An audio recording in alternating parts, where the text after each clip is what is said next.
Hello everyone. आप सभी का स्वागत है। और आज का जो विशेष टॉपिक है ना, वो काफ़ी महत्वपूर्ण है।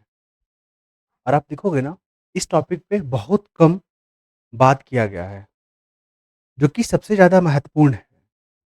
गौर करने वाली बात है ना, कि जो हमारे जीवन के अस्तित्व के लिए, पूरे देश की अर्थव्यवस्था के लिए, पूरा विश्व की अर्थव्यवस्था के लिए जो महत्वपूर्ण है ना, उस पे चर्चा हो ही नहीं रहा है। आप यूट्यूब पे देखोगे या सोशल मीडिया पे देखोगे ना, कहीं पे इस पे बहुत कम बातें की जा रही है। अभी हुआ क्या है कि यूनो में, यूनाइटेड नेशन ऑर्गेनाइजेशन, वहाँ पे एक रिपोर्ट निकाला गया है और उस रिपोर्ट पे बात की ही नहीं जा रही है। तो हम लोग उस पे फोकस करेंगे। क्यों? क्योंकि यहाँ से एग्ज़ाम में जीएस पेपर 1 में पूछे जाएँगे, ठीक है? या जितने भी कमीशन है ना, वहाँ पे एनवायरनमेंट सेक्शन पे कह लीजिए या करंट अफेयर के जो टॉपिक हैं, उसके लिए काफ़ी महत्वपूर्ण है। हम लोग बात कर रहे हैं, यूएनए का एक रिपोर्ट आया है, यूनाइटेड नेशन ऑर्गेनाइजेशन ने एक रिपोर्ट निकाला। उस रिपोर्ट का नाम पता है क्या है? उस रिपोर्ट का नाम है, यहाँ पर आप देखोगे, यहाँ पे जो बातें की गई है ना, उसको हम लोग देखेंगे यहाँ पे। और वो रिपोर्ट है क्या? देखिए, विश्व जल विकास रिपोर्ट। इस रिपोर्ट के बारे में बात करेंगे हम लोग, कि ये जो रिपोर्ट है ना, विश्व जल विकास रिपोर्ट 2025, इसमें बात किया गया है, जो पर्वतीय जल स्रोत हैं। आप इमेज पे देखो यहाँ पे, ये जो पर्वत है और पर्वत पे जो हिम दिख रहा है ना, ये वाला पोर्शन, कलर चेंज कर लेते हैं इसका। ये जो पोर्शन दिख रहा है ना आपको, हिम वाला, जो बर्फ की तरह दिख रहा है, इसके महत्व पे बात किया गया है। जो रिपोर्ट आया है ना, उसके इम्पोर्टेंस के बारे में बात किया गया है। इसके सामने क्या चैलेंजेस है, हमारे बर्फ को नुकसान कैसे पहुंच रहा है, कौन कौन सा फैक्टर है, उस पे रिपोर्ट पे बात किया गया है। यहाँ पर बात किया गया है फ्रेश वाटर के बारे में।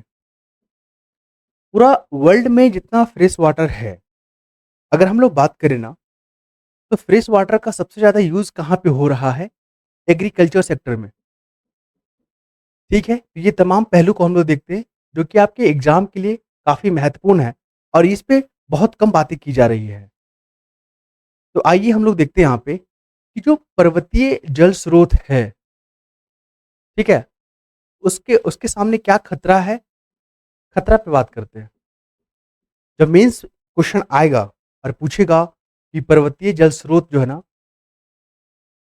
उसको नुकसान पहुँच रहा है, उसको खतरा है, उसके पीछे क्या वजह है? तो आपको आंसर में क्या लिखना है, कि जो खतरा है ना, वो है क्लाइमेट चेंज।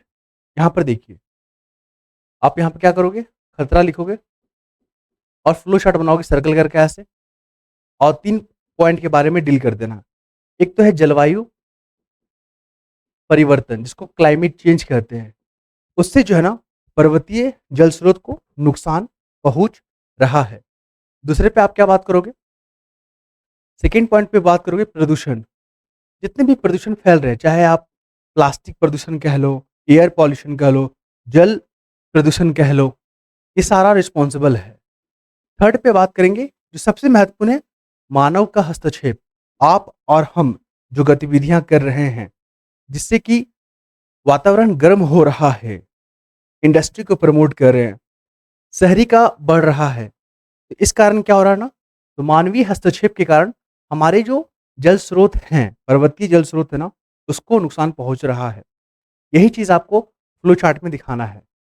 और यहाँ पे बात किया गया है, एक शब्द यहाँ पे चर्चा किया गया है इस रिपोर्ट में, जो विश्व जल रिपोर्ट 2025।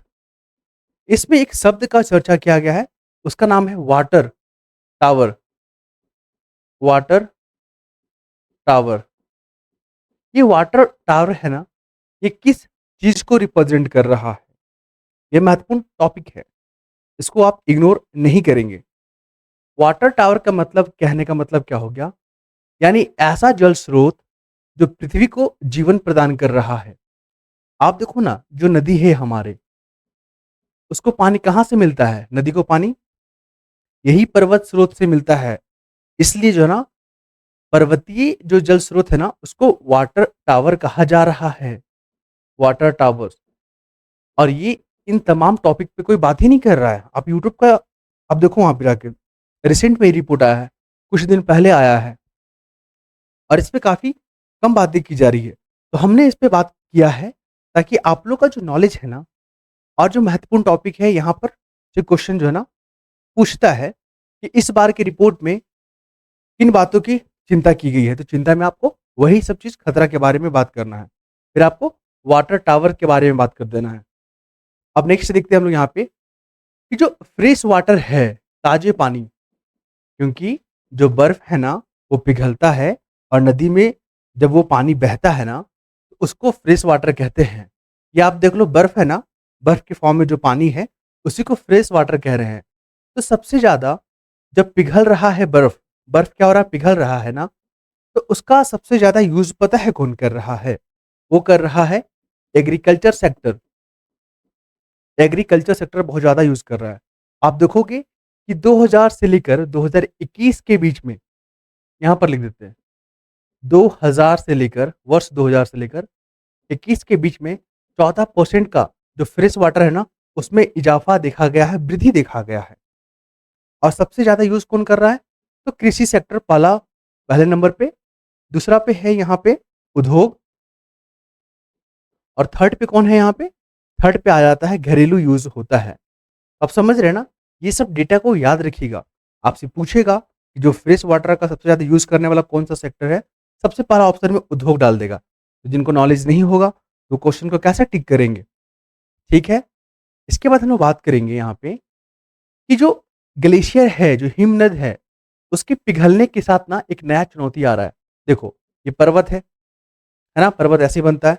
यहाँ पे बर्फ है, पिघल रहा है ना, तो इससे क्या हो रहा है कि हमारी जो नदियां हैं वहां पर तो जल सप्लाई हो जा रहा है, लेकिन इतना तेजी से पिघल रहा है ना, यहाँ पे फ्लड का सिचुएशन, जो फ्लड है ना, बाढ़ की स्थिति ला दे रहा है। इसी को लेकर यूनो का जो रिपोर्ट है ना जल को लेकर, वहां पे चिंता जाहिर किया गया है। अब देखो ना, 2023 का एक घटना है सिक्किम में। 2023 में घटना घटा था सिक्किम में कि वहां पे अचानक से फ्लड देखने को मिला, जिससे वहां पे जान माल का, आधारभूत संरचना का, कनेक्टिविटी को बहुत नुकसान पहुंचा। तो ये इस कारण से ये महत्वपूर्ण हो जा रहा है इस रिपोर्ट को। यहाँ पर अब देखिए, ये घटना के बारे में लिखा हुआ है कि 2023 में जो सिक्किम में जो घटना हुआ है,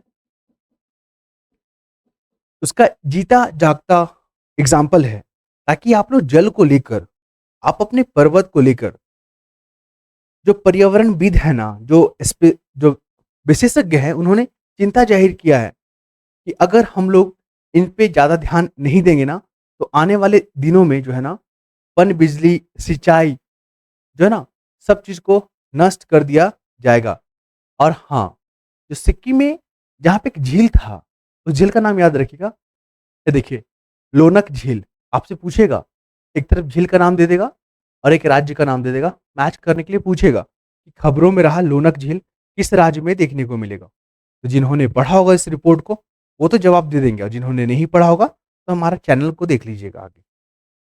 फिर बात करेंगे जो महत्वपूर्ण नदियां हैं, जैसे कि सतलज नदी हो गया, सतलज नदी, ठीक है, ब्रह्मपुत्र नदी, ठीक है, सिंधु नदी। ये सब जो महत्वपूर्ण नदियां हैं, उनको पानी कहाँ से मिल रहा है? उस नदी में जो पानी फ्लो हो रहा है ना, वही पर्वतीय स्रोत से पिघलने के बाद पानी कहाँ जाता है? इन तमाम नदियों को जाता है। और नदियां जो जीवित है ना, उसके कारण ही जीवित है। तो हम लोग बचाएंगे ना उसको, हम लोग बचाएंगे, अवेयर करेंगे लोगों को। आप देखो ना यहाँ पे कि जितनी भी बड़ी नदियाँ हैं ना, उनको पानी कहाँ से मिलता है? वहीं से मिलता है। साथ ही 1.65 अरब लोगों को पानी सप्लाई करता है। अगर यहाँ पे जो एशिया में आधे से अधिक जो जनसंख्या है ना, इन्हीं जल स्रोत पे क्या है? निर्भर है। ये सब जो है ना, तमाम महत्वपूर्ण पॉइंट को हम लोग डिस्कस किए, जो कि सोशल मीडिया बहुत कम इस चीज़ पे चर्चा कर रहा है। या जो विशेषज्ञ है ना, वो भी इस रिपोर्ट पे बहुत कम चर्चा या ध्यान दे रहा है। तो हम लोग इसको कैसे स्किप कर सकते हैं? और ये जनसत्ता न्यूज़पेपर में आपको देखने को मिला था। तो मैंने सोचा था, इसको लेकर ना एक स्पेशल टॉपिक बना देंगे, जो कुछ मिनटों का होगा, 15 मिनट, 10 मिनट का। अगर आपको अच्छा लगता है, तो आप कुछ नहीं कीजिएगा, सिर्फ़ लाइक कीजिए और कमेंट कीजिए। शेयर करना है, नहीं करना, वो आप पे हम छोड़ दे रहे हैं। कम से कम लाइक और कमेंट तो कीजिए। धन्यवाद।